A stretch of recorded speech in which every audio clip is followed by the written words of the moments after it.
I call this May 28th, 2024 regular meeting of the Burlington Board of Health to order. Please join me for the Pledge of Allegiance. I pledge allegiance to the flag of the United States of America and to the republic for which it stands, one nation, under God, indivisible, with liberty and justice for all. Good evening, everybody.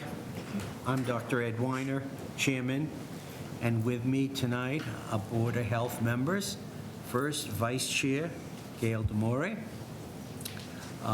members Andrea Sheehan and Dr. Mara El Sabahi, and Mary Beth Welch could not be with us this evening. Also, Susan Luminello, who is a Director of Public Health, Michael Green, who is our Associate Director of Public Health.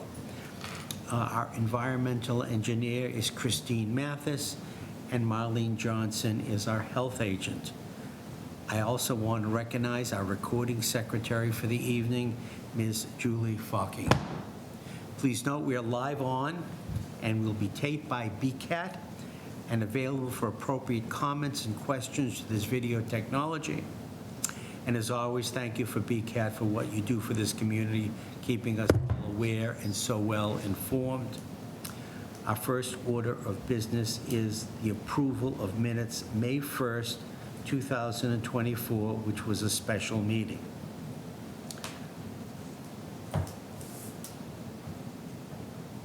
Do I have a motion to approve?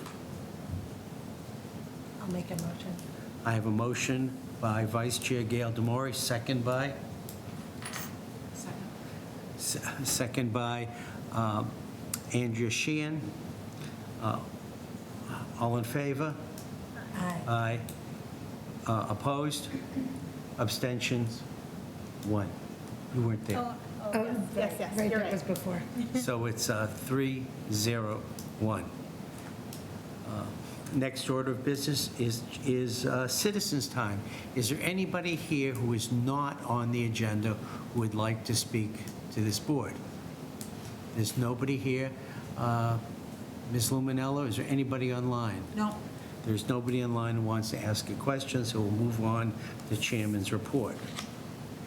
Well, I want to thank our staff, Environmental Engineer Christine Mathis, and Director of Public Health Susan Luminello, as well as my colleagues on the Board of Health for another outstanding and very smoothly run Household Hazardous Waste Day.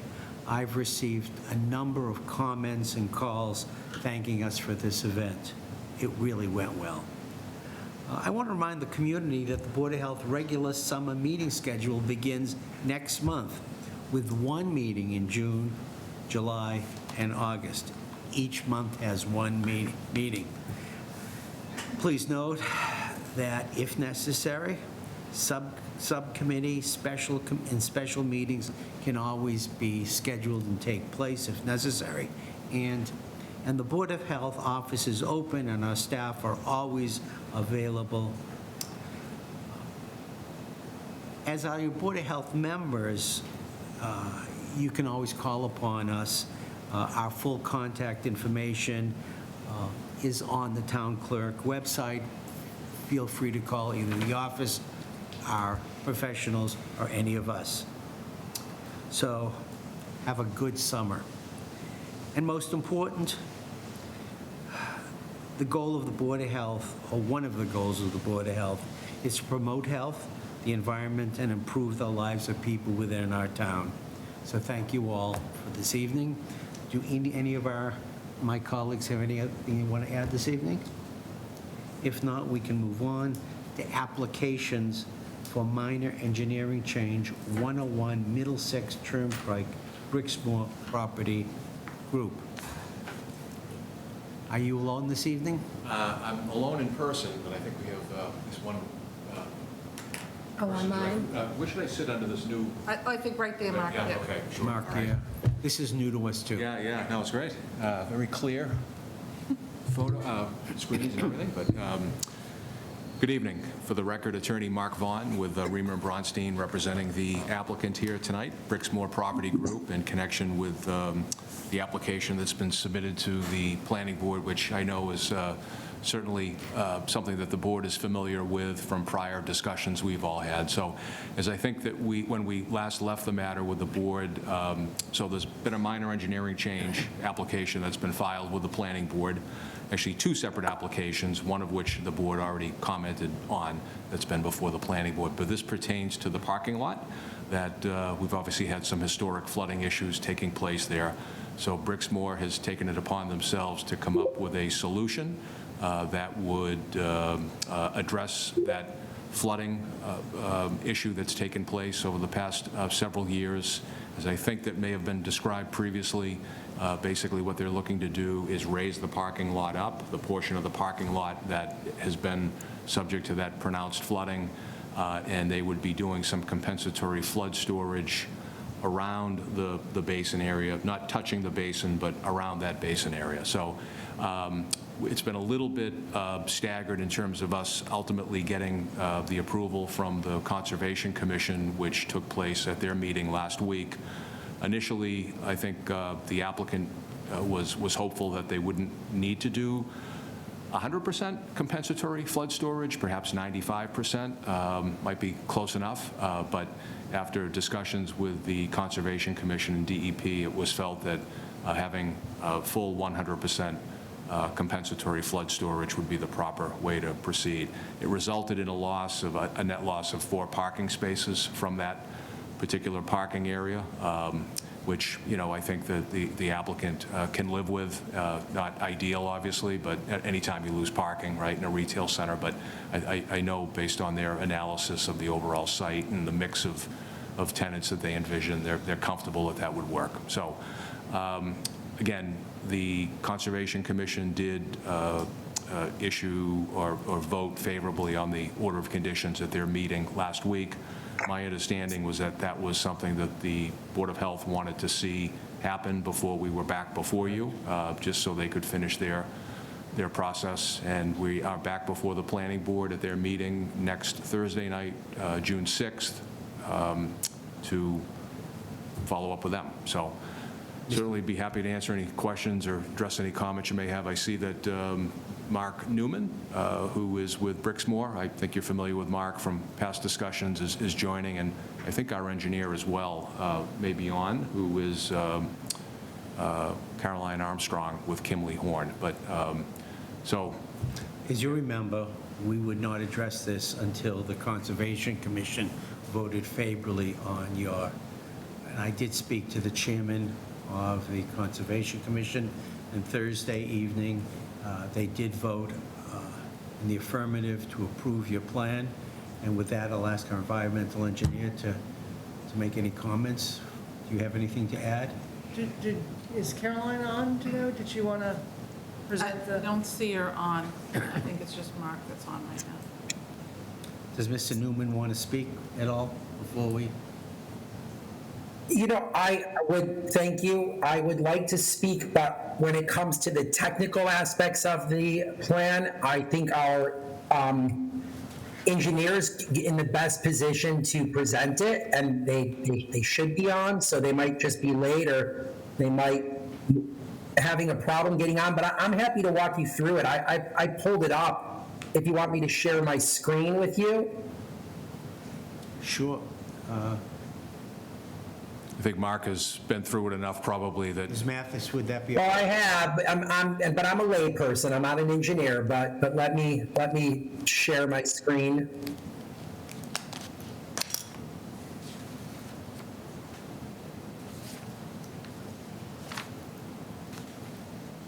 I'm not sure that's going to work if you're not a presenter. So they do have the plans in front of them, and I can bring them up. Oh, To do that. okay. Do you have the full set of the flood mitigation plans? It's about 7 or 8 sheets. Is it full You really set? just need sheet C-4. Yeah.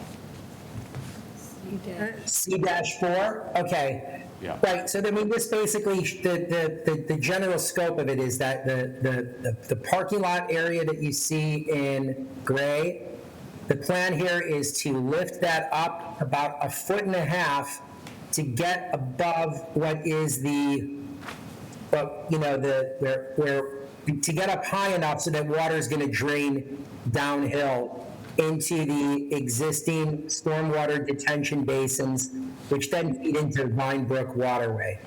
We're also, part of the plan requires us to replace an existing stormwater pipe you could see there with a larger pipe. So that will help improve some of the water storage capacity. And then if I could send you guys to it's like 2 more pages down, it's the landscape plan. Okay, It's not in the, I didn't include it. oh, Well, I guess I could describe it to you. So do you see the area in, like, it's like a beige color that's around the stormwater that's around the green detention basin? Yes. Everything in beige? So that area is the area where we're providing compensatory storage. So because we're lifting up the parking lot 1.5 feet and taking up a fair amount of cubic area inside of this what is a floodplain, we have to make up for that by creating additional flood storage for, a rain event. So that area that you're seeing in beige will all be contoured and will, it's going to be a proper compensatory storage basin, which the municipality, which the, Conservation Commission has approved. And part of that too is landscaping within that area. So not only are we doing contouring and sort of digging out that area to make up for the area that we're taking up now by lifting up the parking lot, but we're also putting about 80 shrubs in there. We're replanting about between 6 and 8 trees. And, it's become quite an extensive undertaking because it's not just lifting up the parking lot, but it's doing all that additional compensatory storage work and all of the landscaping that's attended with that compensatory storage area to keep it from eroding and to make it drain as optimally as possible. That's in essence the layman's explanation of what we're doing here. We did lose 4 parking spaces. If you see the compensatory storage area in the upper right, we had to expand that area. We asked for 95% relief in order to try to save those spaces, and I believe that Conservation Commission felt best that we try to do 100% replacement of the area that we're taking up with the additional parking lot volume. So we ended up basically just having to lose some parking spaces right there in that corner to expand the compensatory storage basin a little bit. And that's been the back and forth between us and the Conservation Commission over the last couple months. Has been fine-tuning plan, adding the appropriate landscaping, which you don't have that sheet in front of you, but there's a landscaping plan for that entire area. We must be putting 80 some odd shrubs in there, 1, 2, 3, 4, 5, 6, 7, and 8 trees. So it's definitely quite an extensive undertaking, and that's essentially it. We plan to do the construction of this. We plan to do this work in mid to late summer to take advantage of the dry season and to try to beat, like the wetter, the more rain that we expect in the autumn. Engineer's on now. we have 2 new people. Oh, great, Caroline's on, I see she's on. Caroline, I've been doing my best to explain it without mucking it up too badly. Hi, everyone. Sorry about that. The one issue that I have was that I was hoping to be online so that I could also share my screen as needed. Right now, it's giving me some technical issues on my computer, but I can walk through any questions and also just expand on Mark, who honestly explained it perfectly, really, with what we've done so far, but I can add on to that as well. Basically, just that the Conservation Commission approved it tentatively last week at our Conservation Commission meeting. They have some conditions of approval that were provided, and as the only thing that we're waiting on is NASDAEP's final approval, which we have about 5 days left to hear back from if they had any additional comments, but based on the last meeting, they said that as long as the town didn't have any additional comments, that they did not expect to have any either. So that's the latest update. Yeah, and I'd like to just, real quickly, I want to give a shout out to our engineering firm. I think they've done a really good job on what is a very tight piece of property. The compensatory storage basin area is limited by parking lot, by land, by water. It's could only go so deep without running into groundwater. I think that they've done a really good job of trying to be creative to come up with the compensatory area for the, you know, the flood storage that we're taking up. Christine, do you have any other questions, comments? Mark may have touched on it, but there's also modifications to the underlying drainage system. Is that correct, Caroline or Mark? What was the question? I'm sorry. Just changes to the underlying drainage system as well as part of the parking lot project. Caroline, do you maybe want to speak to that? There's a plan up now on the screen that shows the parking lot, but maybe you could just provide a quick summary. Sure, I can definitely speak on that. So basically, the only change, or the biggest change of note, is that there is, and you can see it actually on the screen, it's a little bit cut off, but there is an existing inlet that was part of the existing parking lot, but with needing to take out a couple of the spaces, we had to turn that into landscape area. So we're proposing to take out, which Conservation Commission approved, to take out that inlet that was there, and then removing that existing inlet and the pipe that connected it to that manhole. So then that manhole is getting turned into, that rim to the manhole is getting taken out and putting a grate top on top. And so basically it is replacing that inlet that is getting removed. So it keeps the intention of that is to keep the existing drainage patterns while also being able to provide that mid-story storage in that area where we don't have a lot of room. And we are increasing the size of the pipe that's there too, correct? That is correct. So right now, I mean, we're basing a lot of this, we're proposing to increase it to 24 inches. And that was how the model was run in making sure that what the height of the elevation needed to be.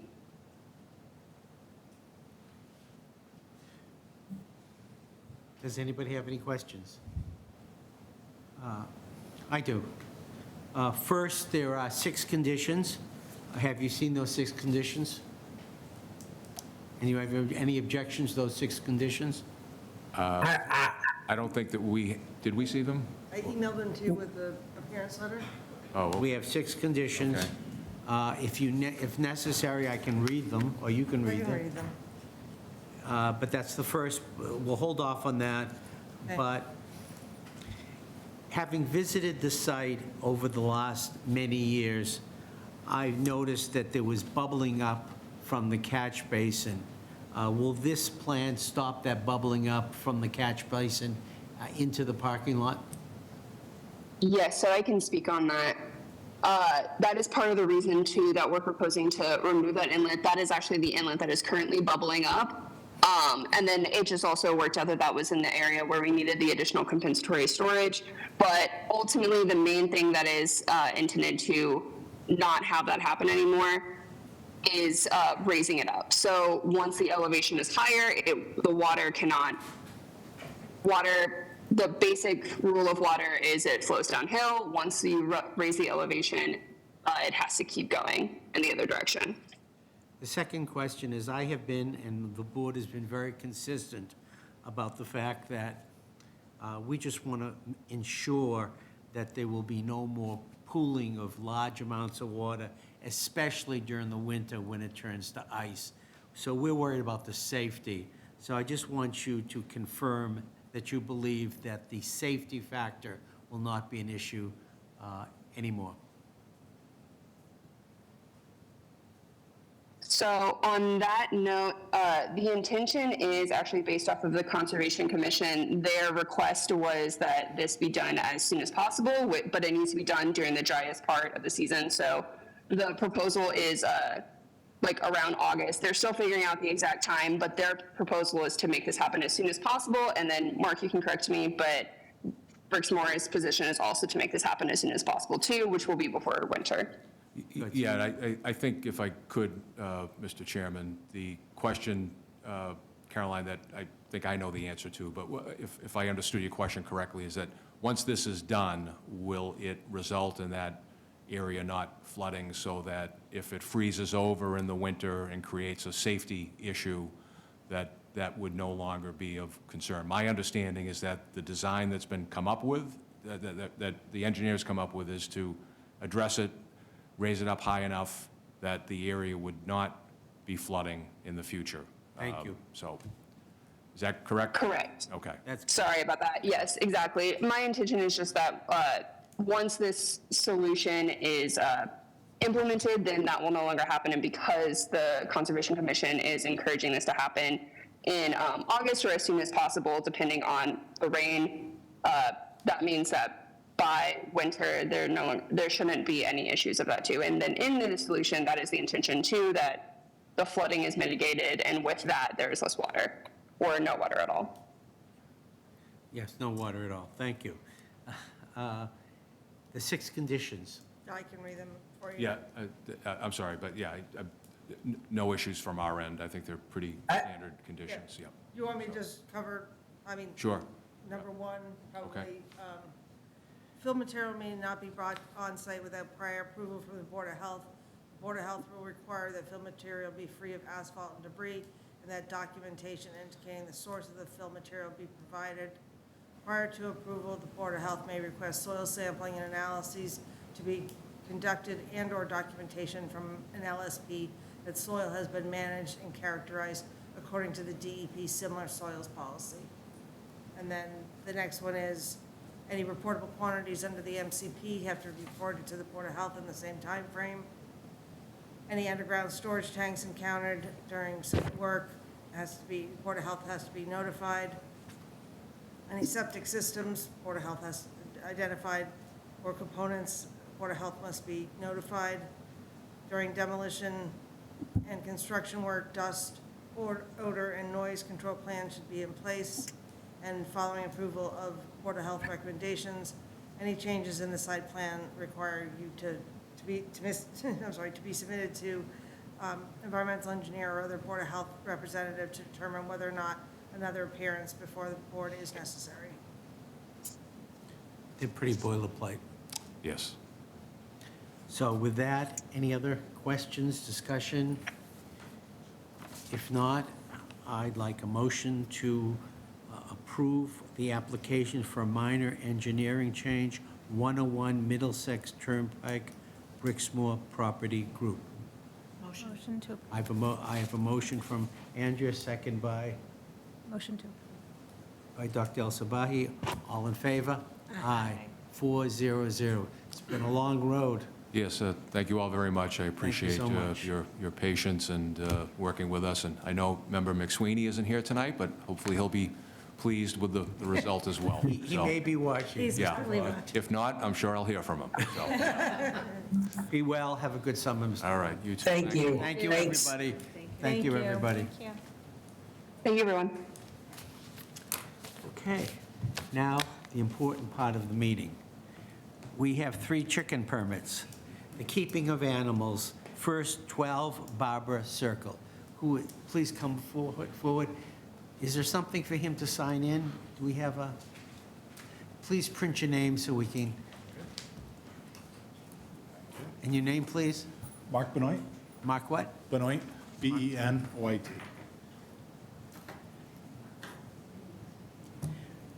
So,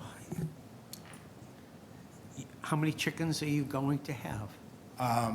6. No roosters? No. No roosters. No. I'll let our health agent please present this. Sure. So we have 3 permits coming before you tonight, all for chickens. The first one is at 12 Barbara Circle. Samantha Hardy, the Associated Health Inspector for the Burlington Board of Health, conducted an inspection on May 8th, and the following requirements were found in compliance. Chicken coop design have the proper square footage per hen, proper ventilation, setbacks were met. Manure management plan does not cause a nuisance. Turf management plan, reseeding grass if needed, and feed storage plan does not attract pests. So the Board of Health may take the following action. Vote yes to approve the keeping of animals permit for 6 hens for Mark Benoit, 12 Barbara Circle, with the following conditions. 1, notify the Board of Health in advance before increasing the number of hens. 2, do not purchase or require a rooster or cockerel. 3, renew the keeping of animals permit 30 days before the expiration date. 4, allow the associate health inspector to schedule and conduct an annual compliance inspection.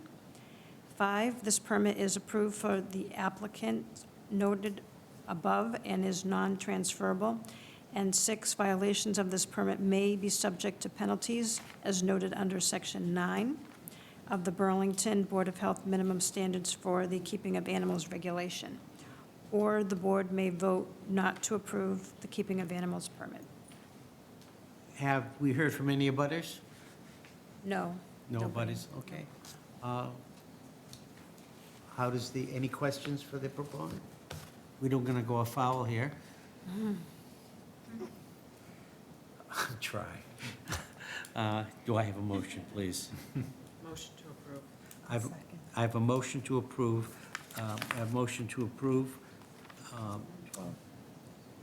for 12 Barbara Circle, the keeping of 6 chickens. All in favor? Aye. 400. Thank you. Please, have a great summer. Thank you. Okay. The keeping of animals, chickens, 2 College Road. And your name, sir? My name's Noor Hassan. Spell your last name, please. Last name is Hassan, Hassan. Mr. Hassan, would you please sign in?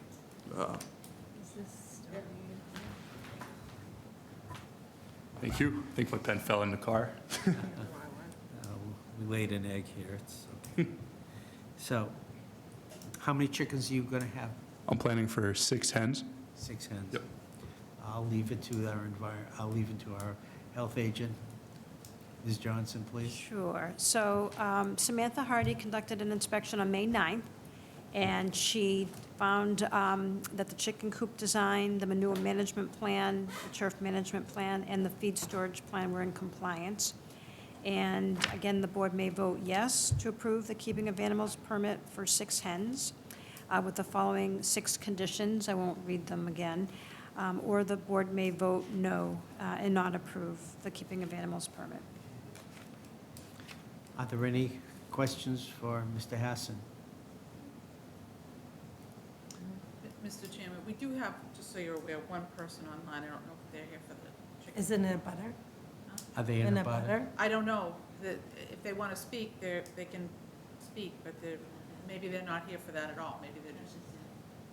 Oh, Is there anybody online who would like to speak on any of the permits this evening? Obviously, nobody. Okay. So this is for 2 College Road for Mr. Hassan.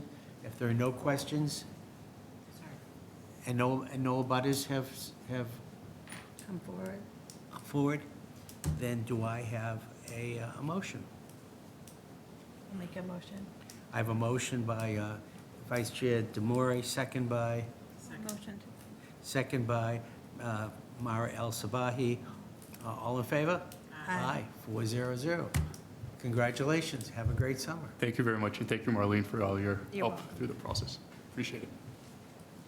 Enjoy. Which brings us to 4 Glen Ave. We're abutters. Oh, Oh, We came because. We're going to support them. Right. to support, Oh, which one were okay. you going to support? This next one. For Poor Glen Glen Ave. Ave, Poor but Glen Ave. he's not here. He's not Harry, is he? He's not online, is he? The name is Asif Dunga. So, So, And he's someone that we received a complaint because they had chickens already. So he currently has chickens and he needs the permit. This is for Glen Ave. It We is. can't So approve. this- You can approve it, you can approve it without him being here if you want to. I mean, I don't know, and then if there's any issues, we just bring him back before the board, right now. I think we've done the inspection correct and Yes, everything was in it was done order on May and- 10th, and there was no issue, so. I'm going to ask you about this. You're here to support? We came to support him, yeah, if we figured if somebody complained, we had no complaints. What is your names, please? Susan, Michael Petrosky, and 6 Glen. Thank you thank you, Mr. and Mrs. Petrosky. So did we. We can approve it based on your advocacy. Based on your advocacy, You can owe us some eggs now. Yes, he'll Yes. pay you in eggs.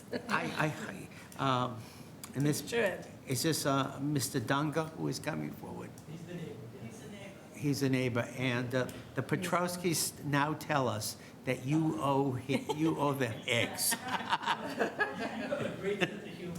It isn't unusual, they're not. The usual. If our health agent feels strongly that there's no issue, that there has been an inspection, and there are no objections from the board, I have no problem going through, especially because you were here.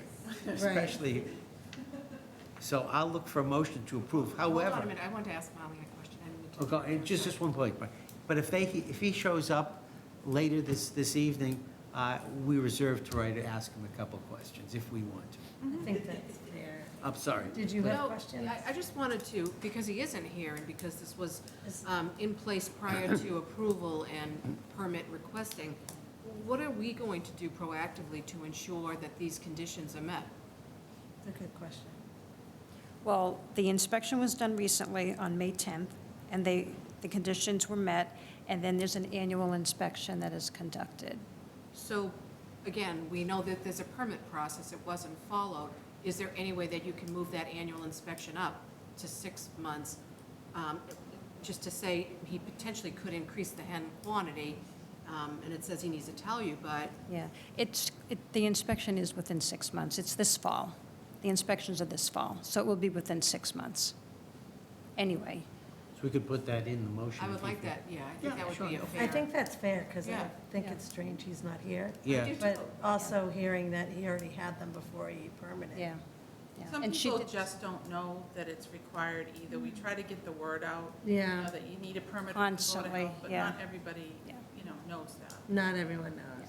But all the inspections are scheduled to be done this fall, so that is within It would be 6 done months. within 6 months Within- September and October are her Then months then that we'll she just does add that them. into the motion, Yeah. even though it's going to be For done. the that- current permit holders. Would that be? So we're go- Everybody who holds a permit Yeah. gets an inspection Correct. during Okay, those so 2 two. months, yeah. Permits, okay. So if I get this right, please hold me accountable. It's going to motion to approve the keeping of animals of 6 hens on 4 hens. four, is that what it is? hens. 4 hens. 4 hens for 4 Glen Avenue, with the caveat that there will be an inspection within 6 months This fall. Yep. this fall, okay? Do you have this, Ms. Buckingham? You're great, you know that? Do I have a motion for that? Mr. Chairman, we have one more person that joined. I don't know if they're here for that as Ken. well. Is there anybody on the line here this evening who is here to speak on any of the permits this evening? We see we have somebody added. Oh, I Yep, just hung he up. left. I guess I scared him off. So I have a motion. Do I have a second? I have Second. a second from Marwa. So motion and second. Are you satisfied with it? All in favor? Aye. 4. Mr. and Mrs. Petrowski, thank you for coming. My pleasure, thank you very much. No, thank you. This is a mutual admiration. Yeah, we were very. Right? We're gonna have to talk to him and say, hey, listen, why weren't you there? We were there. Yeah, I know exactly. the son was sick, so maybe that's. Oh, it might have had something to do with it. Okay. Okay. Thank you. Thank you. Bring us to discussion. A presentation on vapor barriers presented by our environmental engineer, Christine Mathis. I got to tell you, Christine, this is a long time in coming. It was very, very educational. Good. And I got to hold on to this, put this in my book, so thank you so much. Floor is all yours. Great. So I'm just going to go over vapor intrusion and the use of mitigation systems for vapor intrusion. And we'll go to the first slide, thanks.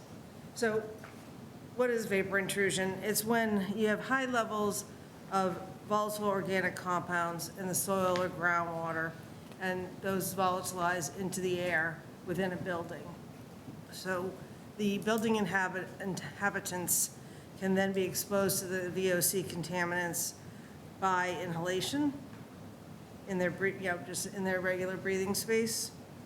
So some other considerations for existing buildings are when there are earthen floors, fieldstone foundations, or significant cracks in a foundation that can exacerbate the pathway and allow vapors to infiltrate the building more readily.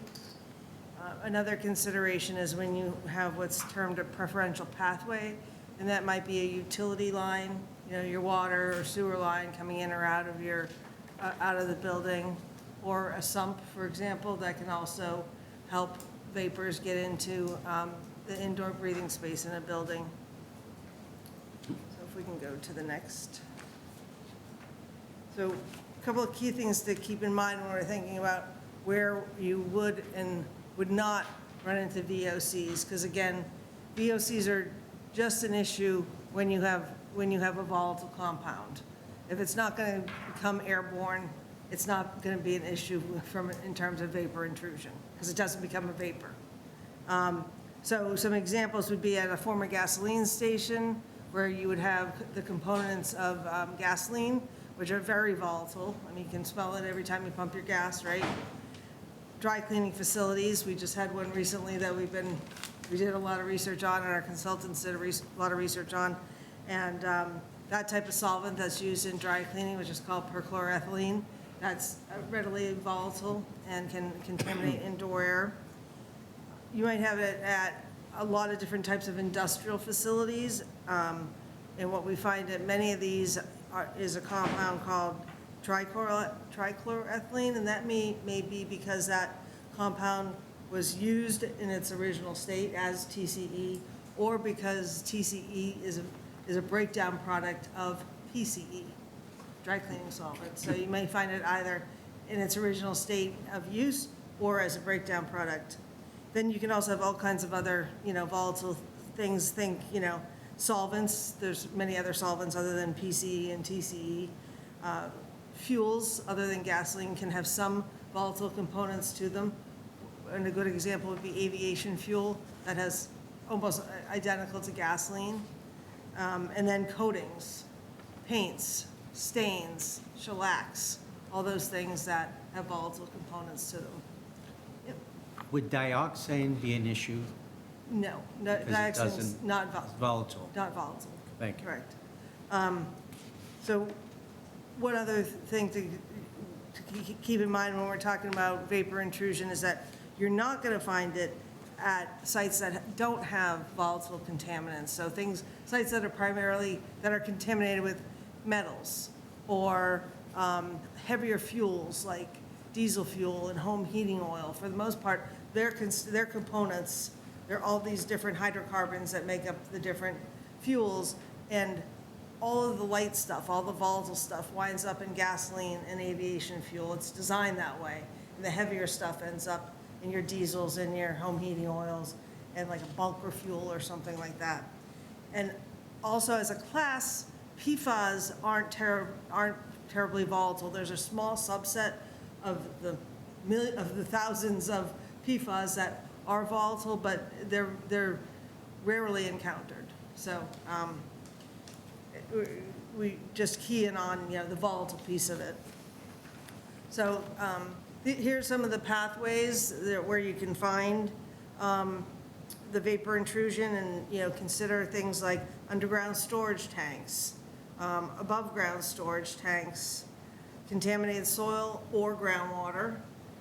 You might have it from like a hydraulic lift at a service station or even an elevator, although most like hydraulic fuel doesn't really have a volatile component, but those types of shafts will create a pathway for other contaminants, right? And then you could also run into what we call LNAPL and DNAPL, and the NAPL part stands for non-aqueous phase liquid, and that just means the actual contaminant pools either on top of water or it sinks in water. So hence the light and the dense, but you can have a pool contaminant, and if that pool contains a volatile component, then we have issues there too. Next, thanks. So under the state regulations, referred to the Massachusetts Contingency Plan, that's the broad regulation that dictates how contaminated sites have to be managed. The MCP had prescribed some scenarios when vapor intrusion must be considered, and that consideration happens in the form of a risk assessment. So they say that by default, if you have high enough soil concentrations of a VOC, that is, 6 feet horizontally from a building or 10 feet vertically beneath the building, you automatically have to do a vapor intrusion risk assessment. Same is true if you have contaminated groundwater within 30 feet horizontally or 15 feet below. And where it says the VOC contamination above the GW2 standard, as you may know, the MCP has standards. GW1 is the standard for drinking water. If you're above GW1, can't touch the water for potable purposes. GW2 standards were designed for vapor intrusion exclusively. So you look at a volatile constituent and you say, oh, well, at 10 parts per million, I could have a serious problem with TCE. So I automatically, if it's within this 30 or 15, I automatically have to do a risk assessment to consider the vapor intrusion pathway. The last standard under another main category under the MCP is if you have a high concentration in groundwater, 10 times the GW2 standard, that's within 100 feet of a building. Sorry, I got off your. Oh, that's okay. Just to add, when we're talking about vapor intrusion in buildings, the building itself will have what's called a chimney effect, and it helps bring the contaminants up through the building. Because as you know, we all have HVAC systems in our buildings, and they cause air exchanges. So those air exchanges are turning over the air that's in our breathing space, and that helps wick the contaminants up into the building. And that's why when you hear chimney effect or a wicking effect, that's what it's referring to. So if you just have it sitting in the ground and you've got no way for it to get into the building, you've got a perfectly, impermeable slab with, all the bells and whistles keeping it out, you gotta have, it's not gonna be a problem because the vapor can't get in. But it's when the vapor does get in, and again, concrete itself is not impermeable to vapors. And so here's just an illustration of the situations I was just going over. When you have contaminated soil within 6 feet or 10 feet below, contaminated groundwater within 30 feet horizontally or 15 feet below. And then the other one that I mentioned earlier was those preferential pathways. Those can also cause, the need for risk assessment. Because if you have contamination over here and a building over here, it may not be close enough, but if you have a sewer line running straight from point A to point B, then the contamination may follow that preferred pathway, if you will. So, next one, please, Susan. So, as you know, Board of Health makes recommendations to the planning board for various types of permits. Applicants apply for a special permit, depending on the type of business they're going to be engaged in. They apply for site plan approval, depending on what they're going to dig up and do at a site, or any site improvements or changes they're going to make. And there's a few, other minor ones, like a minor engineering change, subdivisions or a different class, but we weigh in on all of those. And when we review those, one of the things we're looking at is any known contamination at the site. And we will look at, did the MCP require a vapor barrier? Was it a vapor intrusion pathway risk assessment required under the MCP? If so, did the MCP trigger the need for one? And sometimes the MCP does not, but we also look at a couple of key things. Are there VOCs in close proximity to this building? Maybe it's 35 feet below the building, or maybe it's 35 feet away from the building, or maybe it's contaminated soil, but it's 10 feet away, horizontally. But one of the other things that we look at is there a contamination plume that could be moving towards the property in question? Right now the plume is here, but it's the direction of groundwater flow is towards this new development. So that's something to consider too. And that's when staff would normally recommend to you that you might want to consider going above and beyond the requirements dictated by the MCP. So the next one will just show what we're talking about here. So just, you've got an upgradient property. In this case, if you've got an upgradient property and it's far enough away from the building and contamination is, well-defined and mapped out very well by lots of sampling and analysis at the location of that dry cleaner, and we know from lots of sampling and analysis that groundwater goes away from that upgradient property, there's really not an issue at that upgradient property because there's no pathway for it to get there. However, if we're at this downgradient property, then that might be a problem, right? Because groundwater could carry it that way towards the downgradient property. And then the next one, so there's several types of mitigation systems, and they may be dictated in a risk assessment that's done under the MCP, depending on site conditions. So there's different types, and there's combinations that can be implemented as well. So you may have a passive system, which could be a plastic sheet membrane, like a high-density polyethylene. Usually, it should be 40 to 60 mils thick. The other type would be called a fluid applied membrane, and the term used is liquid boot, and it's a spray-on application such that the thickness at the end of applying that liquid, when it hardens up, is roughly 60 mil as well. The next type of passive would be to utilize number one, as I just described, either the plastic sheet membrane or the liquid boot membrane, and put passive venting pipes underneath that membrane. And when passive venting pipes just means the slotted pipes are there, but there's no fan or pump attached. It could be retroactively put on, but when installed, it's not there. The next one is an active system, and the number three is typically used for new buildings, and that's when you have vent pipes with a vacuum pump under a slab, in addition to a membrane. So that would be, you're pulling a vacuum underneath that slab to evacuate the vapors and get them from ever going into the building. And the last one is an active system, and this is one that would be used more typically for an existing building, and that would be putting in a radon type system. And that puts pipes in and goes through the foundation and then sucks the vapors up and out of the interior space of the building and vents it to the atmosphere. One thing to really keep in mind is that when contractors and builders use the term vapor barrier, 95% of the time they're talking about a moisture barrier. And that is 6 mil, the standard is 6 mils thick. 6 mils is not adequate as a vapor barrier for a couple of reasons. One is that a lot of VOCs can get through that thin membrane, but also it likely won't withstand, for purposes of vapor protection, it may not withstand construction. So it may be good enough to keep some moisture out even if it has a little tear in it, right? But we need to keep stuff that can get airborne out.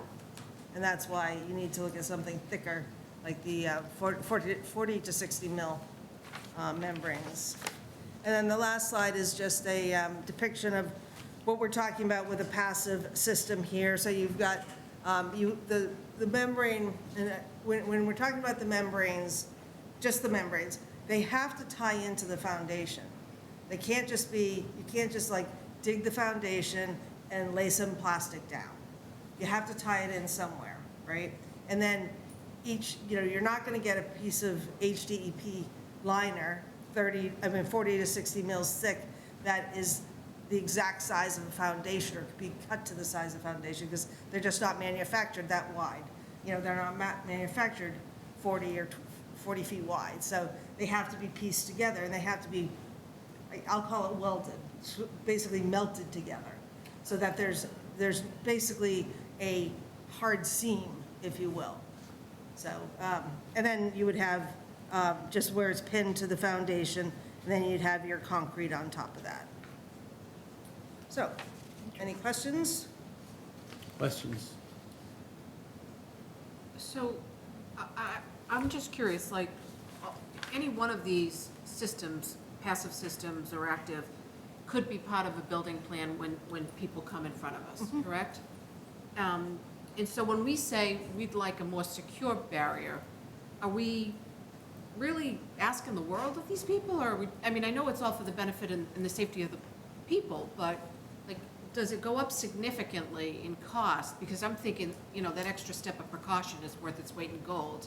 But then I sometimes feel like we're asking like, oh, that's too expensive, I don't want to spend that. I didn't look at costs because it really varies depending on the material and how big of a space, square footage and whatnot.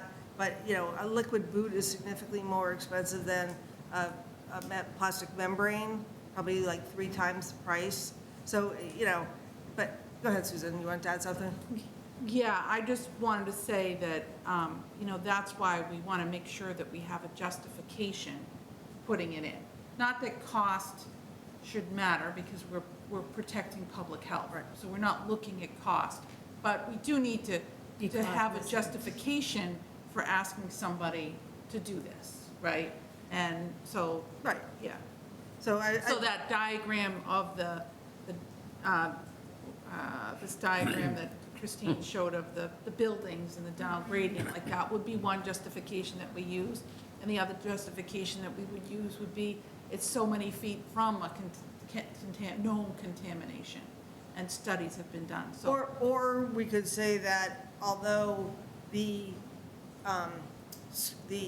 extent of the MCP site, the disposal site, has been defined for the purposes of the MCP, you might say, well, that one area doesn't have quite as much sampling as all over here, and, it probably wasn't a focus before because there's nothing over there, but now you want to put buildings over there. So that could be a consideration as well.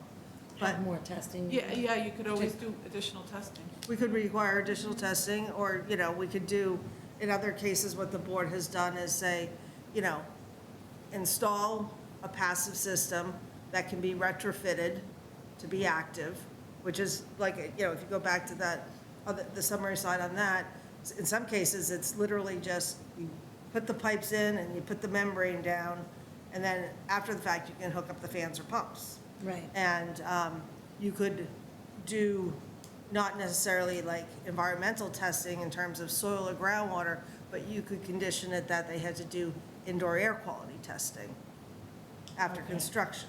And but if we find it afterwards, then they have to put in a. But then they just have to add. Well, if you found, depending on the level, if they found it, it probably would trigger reporting as a new condition under the MCP anyway. And they would be in a whole new in a whole new game. Now, I always worry that there's a utility trench between 2 buildings or 2 areas. One area is contaminated downstream from another. Are there situations where hydrostatic pressure could push the water or push it in the opposite direction and cause a vapor to be released. You mean of the material that's in the pipe?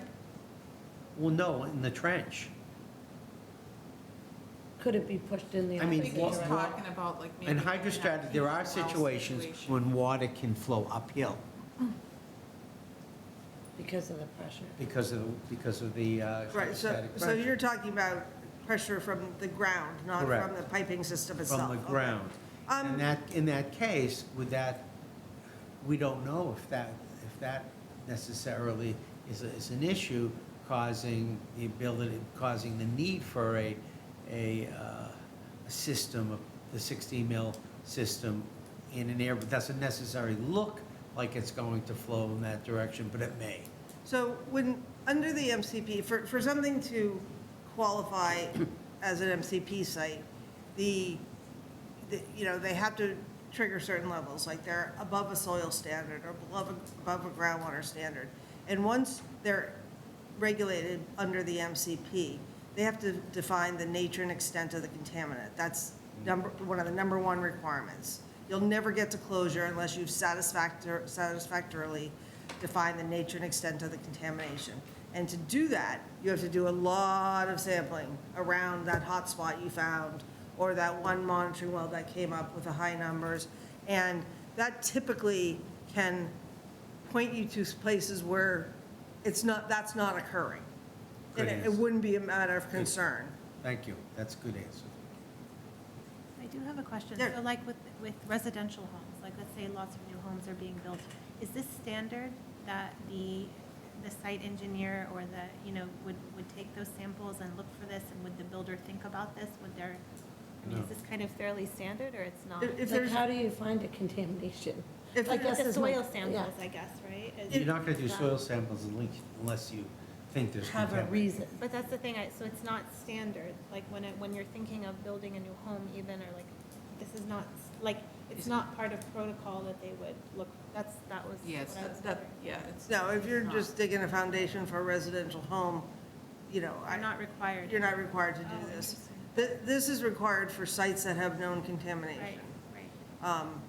What, How do we know? you do have, Volume there are reporting requirements that say if you identify a contaminant during any, field activity, whether it's, planting a garden or digging a foundation, if you see evidence of contamination, then you have to have it investigated and see if it's reportable. And also that, and I think when you question Gail about how do you know if something is contaminated, right? Usually, the initial steps are what's called an environmental site assessment, which is outside of the MCP, which is based on the use of the property. So if the property was formerly used as a gas station, or, a mechanic shop, or something like that, depending upon the use, when the property changes hands, the standard procedure is to have this type of screening done, so that way people are not, because when you buy a property, if there's contamination on it, you're buying the contamination. What's it called? Becoming responsible for it. Cradle to grave, well, no, I'm sorry. No, that's, Transaction screen, right? The environmental site assessment Assess- transaction screen, under the ASTM. Right. So it's the ASTM standard. Is that for that's used. commercial only? No, it can be used for residential, but typically a residential property is not going to have that type of use, right? Right. So When you're you not look going at to the do it history for a of the residential property. You'd But go we through the. did But you have a- might, if you're next door to a commercial property, Right. right? Okay. You, before you buy that property, you probably want to have somebody check out, was there any contamination next door? Because there is the possibility that it could move onto the property that you're buying. Okay. yeah, Or and like across the if street you're from gonna a have gas a larger residential development, the developer's gonna do some level of due diligence, because they're not gonna sink the money into it and And potentially then have to have all this buy extra stuff. the contamination, because, the regulations are written that if you cause the contamination, you own it. But that means you have to find the person that caused it, and that can be Right. And incredibly then expensive mitigate and that. difficult, and you have to prove it. And like Susan said, if you can't find the person that caused it, or that person doesn't exist anymore, et cetera, then you now own You it. own it. And Ed, you must remember, We a toured good down a- example would be Anna And- Road. I was well, just that's gonna a say, thing up Anna I was gonna Road. say Anna Road, We yeah. tore down they tore down the house. Right, They tore because down the- of vapor intrusion. Because of vapor intrusion. They tore the house It down. was not livable. And there's still a structure close to that. It's a commercial building, not a residential building, because there's different standards for residential versus commercial. The theory being that you're spending more time at home than you are at work. So there's slightly different risk assessment numbers that you plug in. And the commercial building that's close to Anna Road, they are in perpetuity doing indoor air quality analysis. Well, until they can, I don't know, can they get closure eventually, or if they have, Well, we can never clean up Cambridge Street because the state won't allow us to dig it up. You know, I've been asking for that for 30 years, for them to shut down Cambridge Street, because how much gasoline is under Cambridge Street? Thousands of gallons. And we know that that there's migration from the old cleaners across the street from the high school in that Correct. direction too. So we'll never clean up Cambridge Street until it gets to a point where we can get the state to shut it down and to clean it. Because there are all of those utility trenches that are spreading it everywhere. a little bit of redevelopment in certain properties on Cambridge Street in that area have been effective at getting some of the source material, more of the source material removed. Every time they dig up the street, they take out huge amounts of earth, and we can smell it. I think the last time they dug up the Cambridge Street, when you went by, you could smell the gasoline as they were digging the trenches. So, am I right that there are probably thousands of gallons still there? I don't know how much gasoline is left, because that's pretty volatile, so probably, It's Yeah, but probably already still, there vaporized. was a tremendous amount of gasoline. yeah, I don't know how much was really, I mean, if you look at I think if you look at the petroleum sites, I think there were 4 clustered right there originally. Yeah, And, I mean, this is I don't know off how many, off I'd the have to top go, of my head. I'd have to go to the 4 and see if there's a cumulative total in each one about how much was, It's surprising more homes on Anna Road aren't affected, to be honest. I mean, Well, because water rolls downhill, and it is all downhill from Cambridge Street, yeah, so it's anyway, hopefully not. hopefully not, and hopefully that's really the only real, one of the real hotspots left in the town, is Cambridge Street, real hotspot, and we can't do anything about it. So, but I can't remember the name, and I'm drawing a blank, of the commercial investigation that they do before they buy a piece of property looking for contamination. phase 1 environmental site assessment? No, there's something else they call it. Anyway, you remember what they call it? I'll think of it in a second. Anyway, but this was fabulous. This is excellent. Christine. Excellent. This was good, thank you. You're welcome.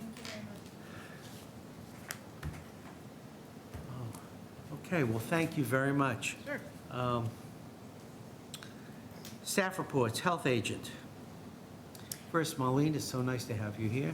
Thank you. Ms. Good Johnson, Our evening. health agent. Good Do evening. you have anything that you'd like to? Sure, just to give the board an update. So this time of year, before Memorial Day, all our outdoor semi-public pools like to open, kind of the big kickoff. So Samantha and I have been doing pre-operation pool inspections, and all of them have been inspected with the exception of 2. We have one that's going to open in June, and in the Simons Park pool, they usually open a week or 2 into June. And I've also been doing some training with Taisha. She's the Triton inspector, working for Burlington, Lexington, and Wilmington. So I've been having her come out and do food inspection. So I'm the observer this time, and she's the one doing the inspection. And also pools. I'm teaching her how to do pool inspections. And we are gearing up for camp. So camp season starts as soon as school gets out in June. There'll be a few sports camps that'll be taking place in Burlington. So they are inspected before they start to operate. And are there any questions on my report? What is FODO? Oh, pho dough? Yes. Pho is Vietnamese for soup. And so it's a new restaurant that opened at the mall at the food court. So they do pho, the soup, and he makes a kind of a specialized donut that's an Outstanding. Asian, yes. So Thank you. It looks good. It's good. Do I have any other questions? Do I have a motion to approve the health agent's report? Motion to approve. Okay, I have a motion by Mara El Sabahi, second by? I'll second. Second Vice Chair Gail Demore, all in favor? Aye. Environmental Engineer Christine Mathis, you have been very busy. You had mentioned household hazardous waste. We had the event on May 18th, and we had 430 cars come through.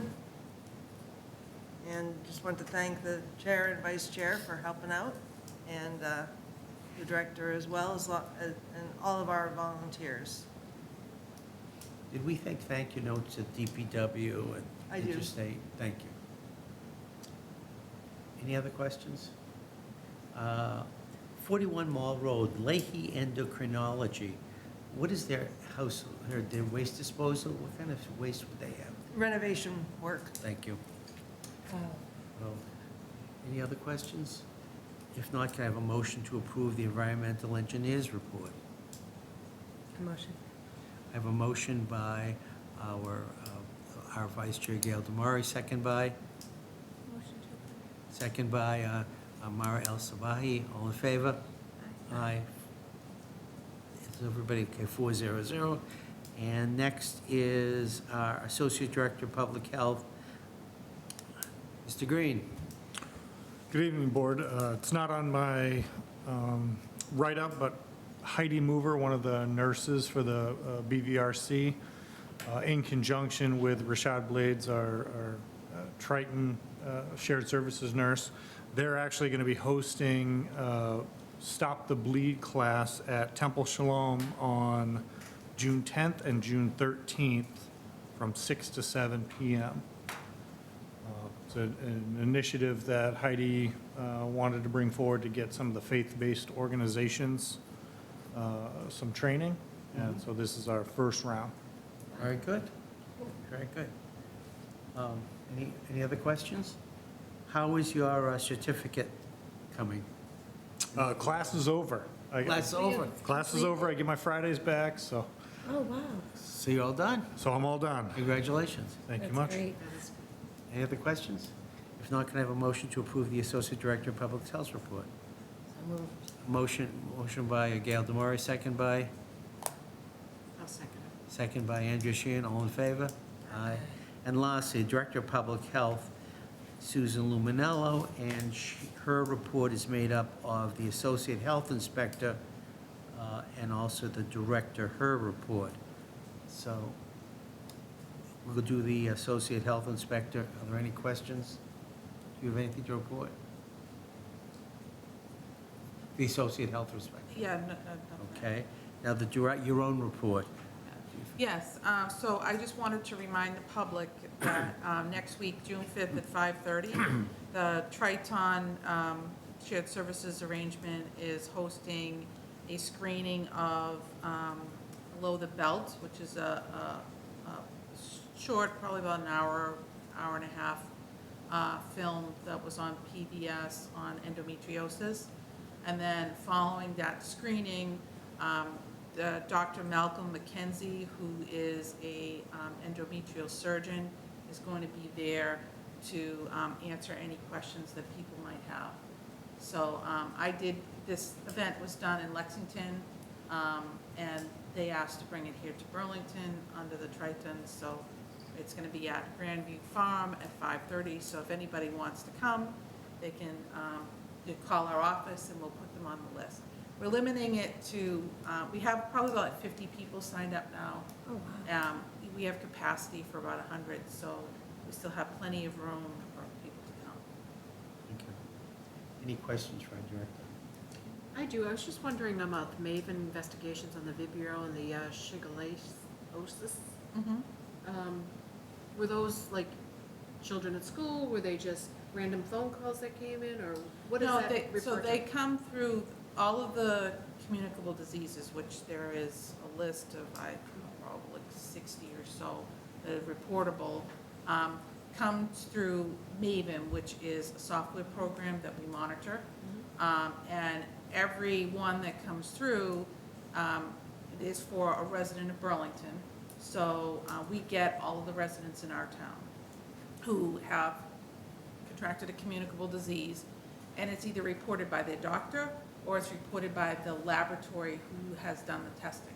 So once we get a confirmed case, it comes immediately through, we keep an eye on it, and then, and right now, you know, I'm doing it, and Mike's doing it, Rashad's doing it, Katie's doing it, the epi in our office, we're all kind of doing it. But when a case comes through, we, depend upon what the disease is, we ask a certain set of questions to kind of get an idea of what may have happened, where they may have contracted it. So some of communicable diseases like that are foodborne, and some are not. They're not all foodborne, like Campylobacter, Salmonella, Vibrio. Those are foodborne illnesses. So we ask them questions about where they ate and that type of thing. And then once we collect all the information, we send it to the state, and there's a determination is made whether or not we need to do further investigation. In this case, we did, in the Vibrio case, we did have to do further investigation, and Marlene was involved. And, you know, sometimes we may have to notify other health departments depending upon what comes up in our investigation. Some of these cases can take longer than others, depending upon what it is, and depending upon how many people are sick and that type of thing. So you might get a case, like if we get we call them cluster cases, where you get, you know, 3 people who have all contracted the same thing, or all in the same, you know, different households, something like that. That's a case like that might take longer than, you know, a different type of case. Thank goodness we haven't had any like large foodborne illness outbreak investigations that we've had to do recently, but if you do have something like that, not that it's, you know, anybody is to blame, it's just that it just takes a lot of investigation to do something like that, so.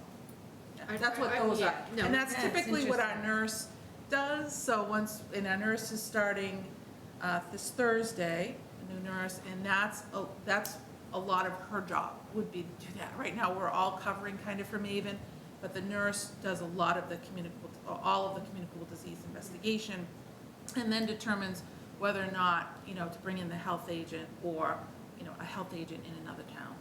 Got it. Okay, thank you. Thank you. The vaccine clinic is over for the summer. Yeah, we did our last vaccination clinic, so the next step for that is I want to kind of go through the list of current students that we have right now and see if they need any more vaccinations, and then hopefully maybe we can get some of them over the summer.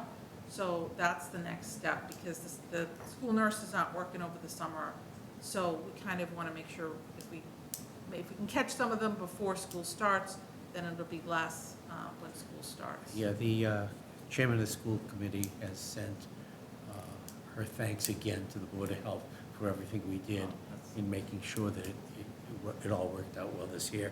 The supplies, do we pay for the supplies? Does it come out of our revolving account, or is that state? The vaccine is paid through from the state, so we order vaccine from the state, and it's all free, it comes to us. The supplies, like needles and things, that type of thing comes out of our revolving account. But all of the vaccines themselves, which is the most expensive part, is the state. Thank you. Do I have a motion to approve the Director of Public Health report, which includes the Associate Health Inspector's report? Motion to approve. I have a motion by Mara El Sabahi, second by? Second by Andrew Sheehan, all in favor? Aye. Well, I think that's it for this evening. I want to adjourn. We'll need a motion to adjourn. Before that, please, everyone, have a very safe summer. Please use your sunblock. Please use your insect repellent and wash your hands. And there are many, many other things you need to do, as we've talked about in the past. But have a great summer, and we'll be back in about a month. So do I have a motion to adjourn? Motion. I have a motion by Ms. Demore, second by? Second. Second by Ms. Sheehan, all in favor? Aye. 400. Good night, everybody.